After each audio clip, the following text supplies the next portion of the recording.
Hello all, Shadwell here, ready to talk about the next film in my collection, Saigon, Year of the Cat from 1983. It's the 29th film in the 50 Excellent 80s Films collection, is directed by Stephen Frears, and stars Dame Judi Dench and Frederick Forrest. Aha! Caught you, you sneaky bastard, Saigon, Year of the Cat. You thought that you could be a TV movie and slip yourself past me, but I'm on to you. It's not really a bad thing that it's a TV movie, with the exception that sometimes there's a fade to black when it's obviously going to commercial break. Shit. Another case of too few photos. Sorry about that. What can I say, these obscure 80s movies are hard to find concrete proof of, I guess. Anyway, on to Saigon, Year of the Cat.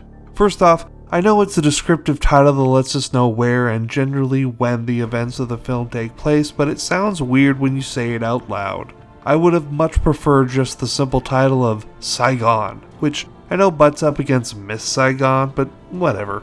This movie does not start out good, and more damning, it doesn't start out very interestingly. At first you follow Dame Judi Dench's character, who is a higher up at a Vietnam bank in the city of, you guessed it, Saigon during the American occupation of South Vietnam, but after the war effort died out.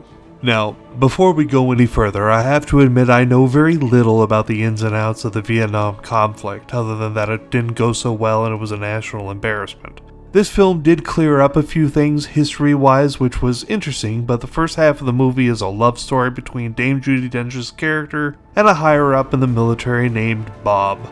This part of the movie is rather ho-hum and nothing you haven't seen before. Although there is a lot of Dame Judi Dench in bed, so if you have that very particular fetish, then this movie will scratch that itch for you. Any somnophiles in the house? No judgment, of course. However, things pick up when the film, about halfway through, when Bob learns that the North Vietnamese are planning to invade and overtake Saigon in the coming days, or weeks, it wasn't clear, and his superiors decide to sleep on it because it doesn't look good for optics. In fact, they sleep on the information until it swims up and bites them in the ass. Suddenly the movie becomes a love story amidst the retreat of Vietnam, and that is a whole lot more intriguing to watch. If only they could have done something to make the first half of the movie more interesting to watch.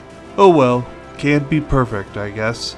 That's fine. I wasn't expecting much from this film, and with the bar lowered, it didn't disappoint, which is why I'm giving Saigon Year of the Cat a C-, because that first 40 minutes is a slog to get through. Tomorrow we'll be watching the film First Man. See y'all then.